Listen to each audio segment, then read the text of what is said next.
الحمد للہ رب العالمین والعاقبۃ للمتقین والصلاة والسلام علی خیر خلقہ سیدنا و مولانا محمد وعلی آلہ وصحبہ اجمعین ومن تبعہم بإحسان الی یوم الدین وبعد۔ میں سب سے پہلے تو محترم و مکرم جناب میاں محمد ادریس صاحب، میاں حسیب صاحب، میاں عمران صاحب اور پوری فیملی کو دل کی گہرائی سے اس بات پر مبارکباد پیش کرتا ہوں کہ اللہ جل جلالہ نے ایک دفعہ پھر اپنے گھر میں اللہ کی آخری اور پاک کلام کی برکات سمیٹنے کا انہیں موقع ملا اور قیام رمضان میں، قیام اللیل میں، تراویح میں شروع سے لے کر آخر تک اللہ کی پوری کلام انہوں نے نماز کے اندر سنی اور قاضی صاحب نے سنائی۔ اللہ تعالیٰ سنانے والوں کا سنانا قبول فرمائے اور سننے والوں کا سننا قبول فرمائے۔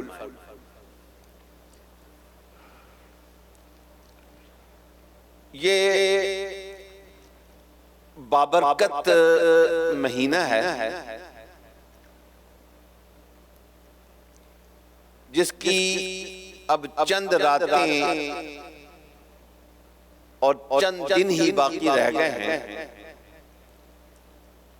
مہینہ تقریباً مکمل ہو چکا ہے۔ اس مہینے سے ہم نے جو کچھ سیکھنا ہے اس کا خلاصہ یہ ہے کہ ہماری زندگی اس پاک کتاب، اس قرآن کے مطابق ہو جائے جس قرآن کو ہم نے برکت اور ثواب سمجھ کر اور یقیناً درست یہ چیز سمجھ کر ہم نے سنا، پڑھا اور اس کی تلاوت کی۔ یہ ہمیں کیسے پتہ چلے گا کہ ہماری زندگی قرآن کے مطابق ہو رہی ہے یا نہیں ہو رہی؟ تو اس کا ایک ہی پیمانہ ہے، واحد پیمانہ ہے اور وہ قرآن نے خود بتا دیا کہ لَقَدْ كَانَ لَكُمْ فِي رَسُولِ اللَّهِ أُسْوَةٌ حَسَنَةٌ، کہ اللہ جل جلالہ نے اپنے نبی کی زندگی میں، اپنے نبی کی شخصیت میں ایک بہترین نمونہ تمہیں عطا فرمایا۔ تو ہم یہ جان لیں کہ اللہ کے نبی کی زندگی کیسی تھی، آپ کا گھر میں رہنا کیسے تھا، آپ کی عبادت کیسی تھی، آپ اپنوں کے ساتھ کیسے تھے، آپ پرایوں کے ساتھ کیسے تھے، آپ کا لین دین کیسا تھا۔ یہ ساری چیزیں وہ ہیں جو اس امت نے محفوظ کر رکھی. نبی پہلے بھی آئے لیکن ان کی تعلیمات اور ان کی زندگی کا عملی نمونہ اس طریقے سے محفوظ نہیں رہا. یہ اس آخری امت کی سعادت ہے اور اس امت کی یہ خصوصیت ہے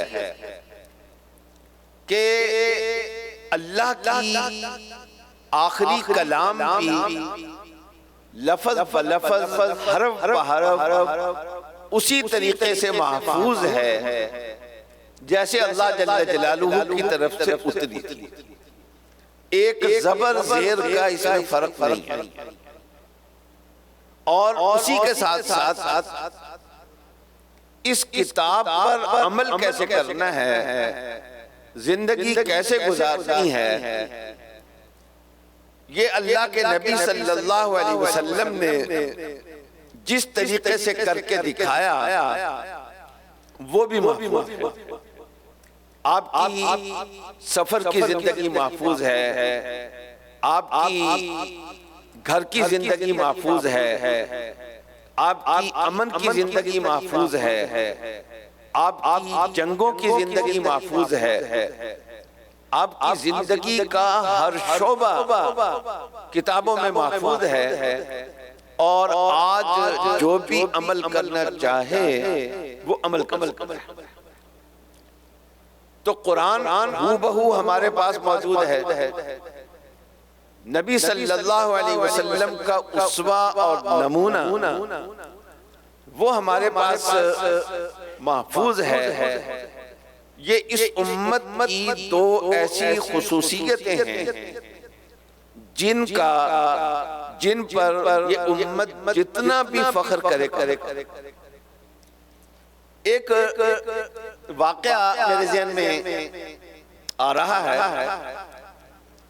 ہمارے ملک ایک بڑی علمی شخصیت گزرے ہیں، مولانا ڈاکٹر محمود احمد غازی رحمہ اللہ تعالی. بہت ساری کتابیں ہیں ان کی، اردو میں بھی ہیں، عربی میں بھی ہیں اور شاید انگریزی میں بھی ہوں. انٹرنیشنل اسلامک یونیورسٹی اسلام آباد کے وہ ایک عرصے تک پریزیڈنٹ بھی رہے ہیں اور پاکستان کے ان چند گنے چنے علماء میں سے ہیں جو دمشق کی ایک بڑی ہی علمی نوعیت کی کونسل کے وہ رکن رہے، جس کا رکن بننا بہت بڑا اعزاز سمجھا جاتا تھا. اور پاکستان سے غالباً صرف 3 شخصیات ہیں جو اس کی رکن رہی. وہ ایک دفعہ جامعہ امدادیہ میں تشریف لائے. میں نے جامع ترمذی شریف کی عربی میں شرح لکھنی شروع کی تھی. تو اس کی پہلی جلد جب چھپی تو اس کی افتتاحی تقریب میں وہ تشریف لائے. اس موقع پر انہوں نے ایک واقعہ سنایا کہ جنرل ضیاء الحق مرحوم کے زمانے میں ایک سرکاری وفد کے ساتھ ہمارا ویٹیکن سٹی جانا ہوا. ویٹیکن سٹی یوں سمجھئے کہ عیسائیت کا مکہ مدینہ. عیسائیت کی جو کیتھولک شاخ ہے، جو سب سے بڑا فرقہ ہے، مین سٹریم ہے عیسائیت کی، اس کا ہیڈ کوارٹر وہ ویٹیکن سٹی کہلاتا ہے.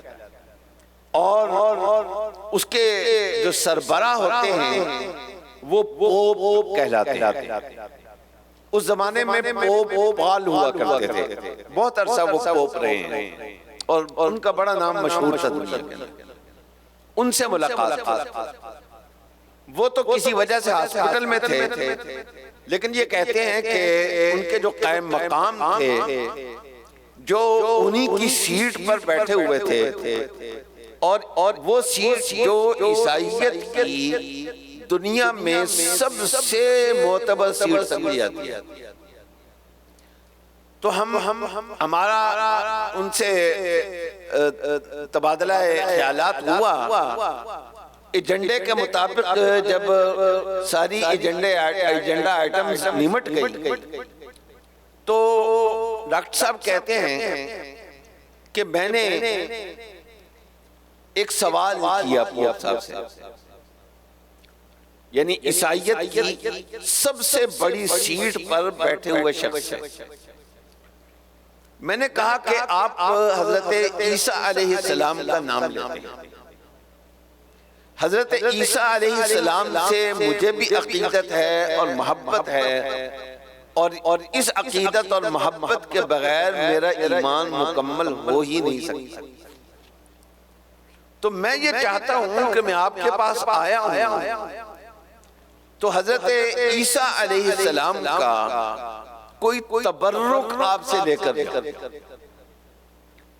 اور اس کی آسان صورت یہ ہو سکتی ہے کہ آپ مجھے کوئی ایک جملہ ایسا سنا دیں جس کے بارے میں آپ پورے وثوق سے یہ کہہ سکتے ہیں کہ یہ جملہ بین ہی اسی طریقے سے حضرت عیسیٰ علیہ السلام کی زبان مبارک سے صادر ہو.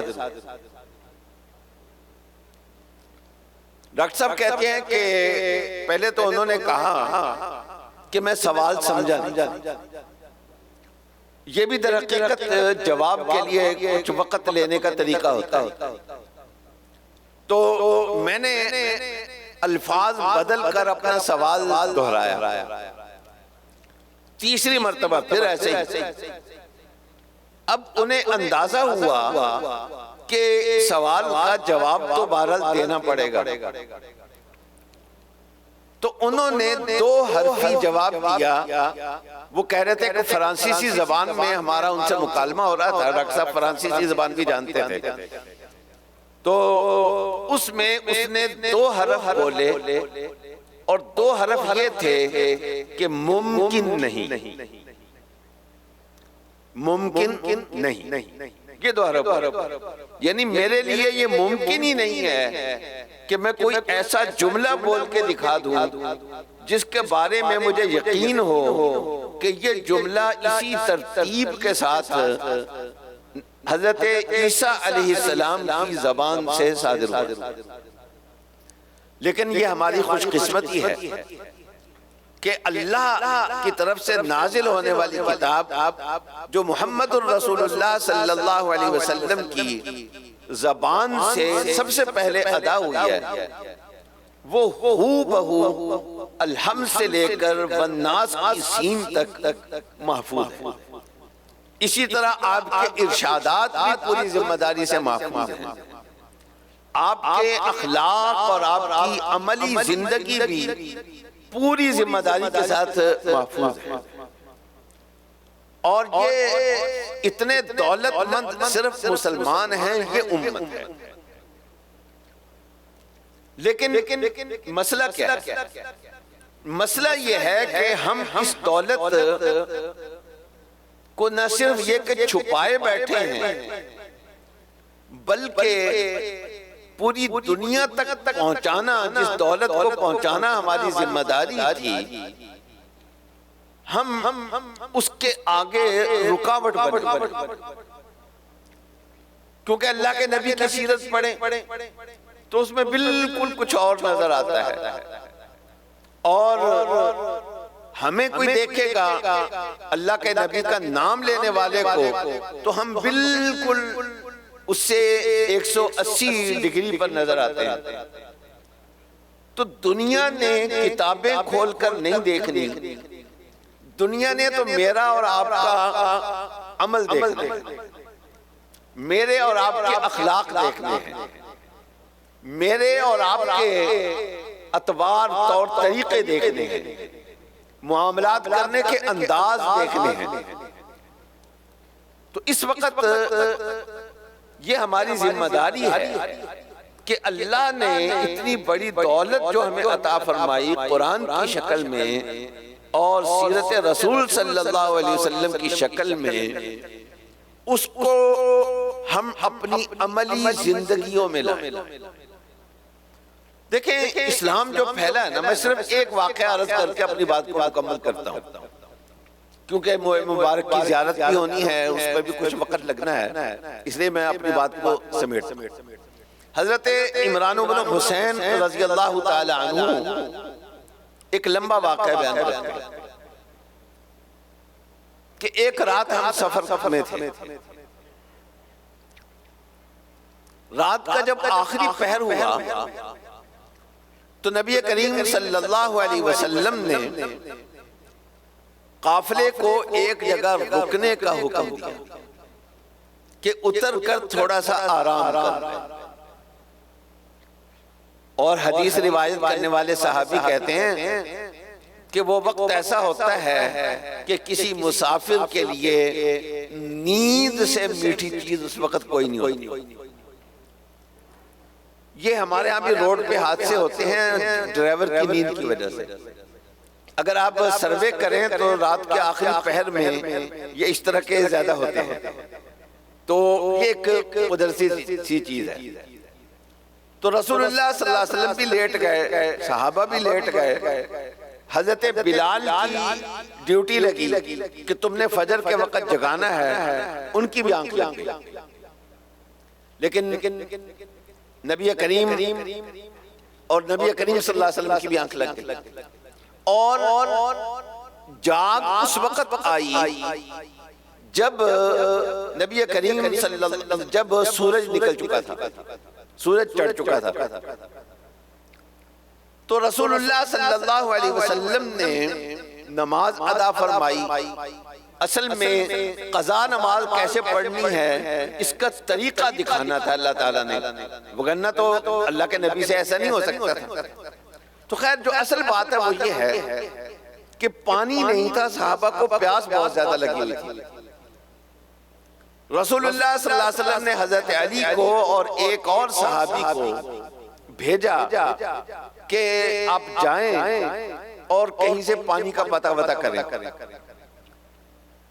جب نکلے تو دیکھا کہ ایک خاتون ہے، وہ ایک اونٹ کے درمیان میں خود بیٹھی ہوئی ہے اور ایک مشکیزہ دائیں طرف ہے، ایک مشکیزہ بائیں طرف ہے۔ اس سے پوچھا کہ پانی یہاں سے کتنی دور ہے؟ اس نے کہا کہ یہاں سے 24 گھنٹے کے فاصلے پر ہے، کل اس وقت میں پانی لے کر چلی تھی اپنی جگہ سے، اور میں اپنے قبیلے کو پانی سپلائی کرنے کے لیے جا رہی ہوں۔ اب ان کو سمجھ میں نہ آئے کہ کیا کریں، 24 گھنٹے کے فاصلے پر پانی لینے جائیں گے، لے کر آئیں گے، اتنے میں تو پیاس سے سب کا برا حال ہو جائے گا۔ تو یہ ہوا کہ نبی کریم صلی اللہ علیہ وسلم نے ان صحابہ نے یہ فیصلہ کیا کہ اس خاتون کو نبی کریم صلی اللہ علیہ وسلم کے پاس لے جاتے ہیں۔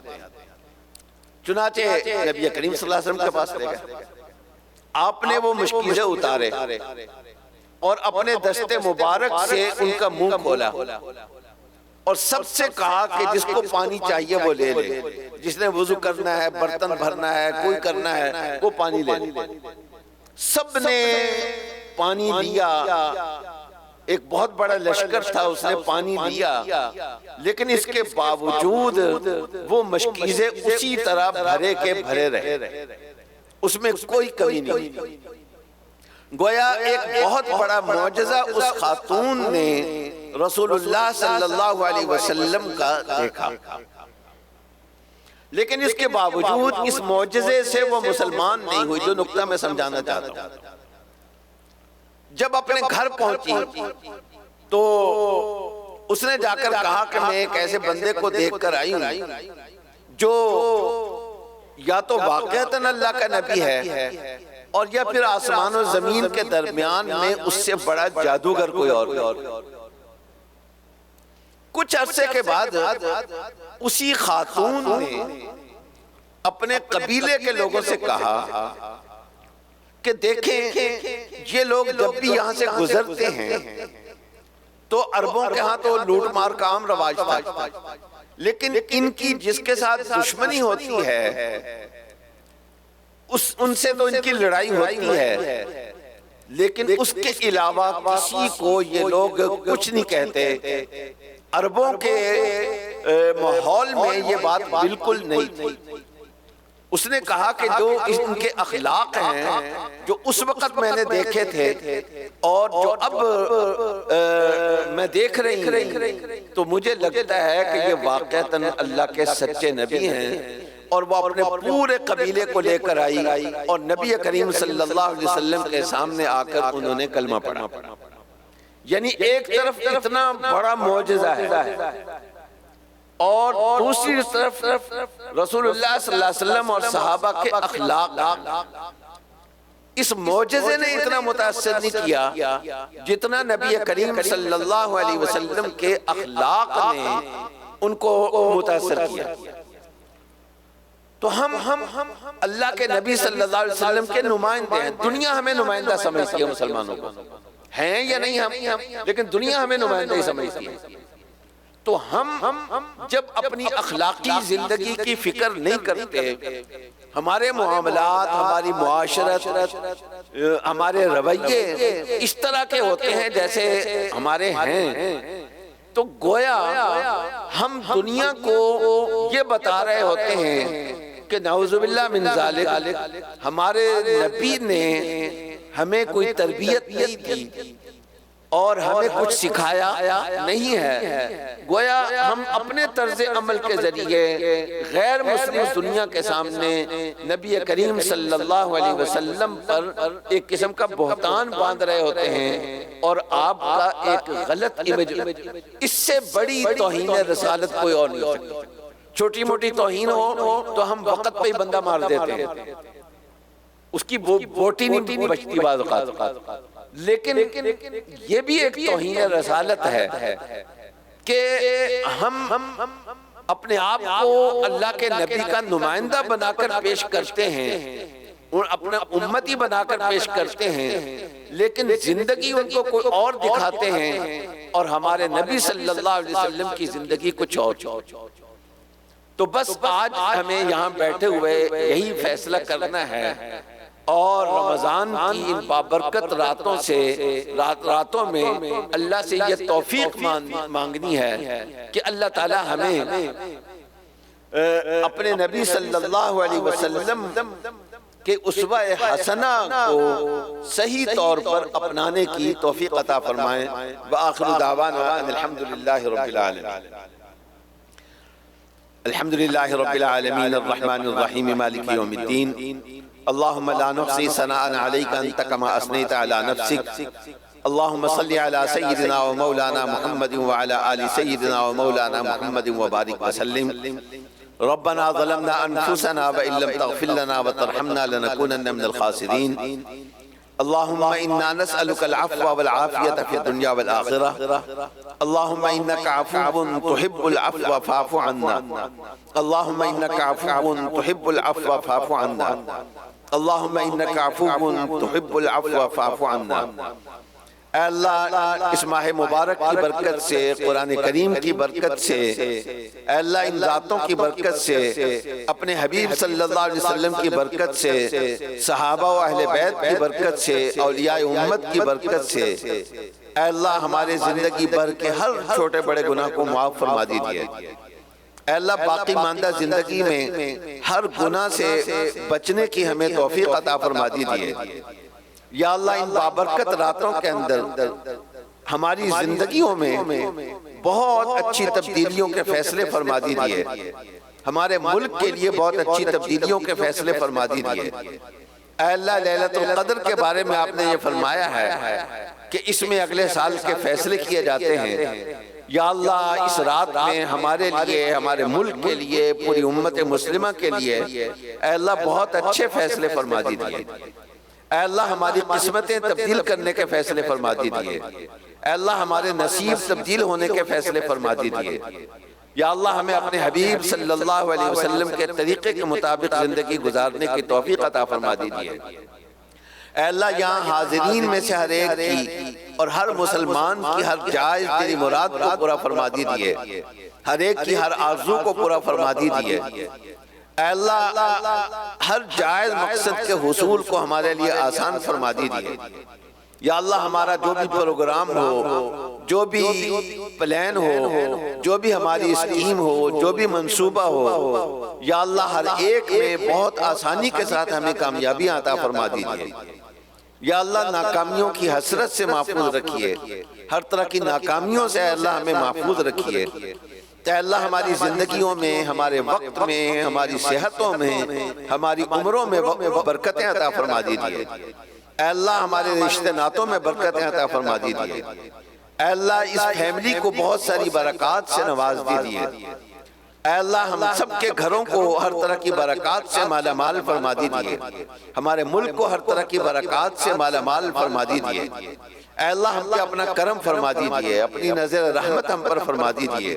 یا اللہ ہمیں اپنی آغوش رحمت میں لے لیجئے، اپنی رحمت کے سائے میں لے لیجئے۔ یا اللہ کسی بھی قدم پر، کسی بھی مرحلے پر اے اللہ اپنے کرم سے، اپنے فضل سے، اپنی رہنمائی سے، اپنی مہربانی سے ہمیں محروم نہ فرمائیے۔ یا اللہ قدم قدم پر اپنی رہنمائی شامل حال رکھیے، قدم قدم پر اپنا فضل شامل حال رکھیے، قدم قدم پر اپنی مہربانی شامل حال رکھیے۔ اے اللہ زندگی بھر جن لوگوں نے ہمارے اوپر جتنے بھی احسانات کیے ہیں، جو ہمیں یاد ہیں، جو ہمیں یاد نہیں ہیں، یا اللہ ہمارے ہر محسن کو ہماری طرف سے بہترین صلہ عطا فرمائیے، بہترین جزا عطا فرمائیے۔ یا اللہ جس کا بھی ہماری طرف سے دل دکھا ہو، ہماری طرف سے جس کو نقصان پہنچا ہو، یا اللہ اس دنیا کے اندر ہی اس کے دل کو ہمارے بارے میں صاف فرما دیجئے۔ یا اللہ جب آپ کے حضور پیش ہوں تو آپ کے حقوق کا معاملہ بھی صاف ہو، آپ کی مخلوق اور آپ کے بندوں کے حقوق کا معاملہ بھی صاف ہو۔ اے اللہ تمام بیماروں کو شفا عطا فرما دیجئے۔ اے اللہ جو بیماریوں سے بچے ہوئے ہیں ان کو ہر طرح کی بیماریوں سے محفوظ رکھیے۔ یہاں حاضرین میں، ان کے اہل تعلق میں، ان کے گھروں میں یا اللہ جتنے بیمار ہیں سب کو شفا عطا فرما دیجئے۔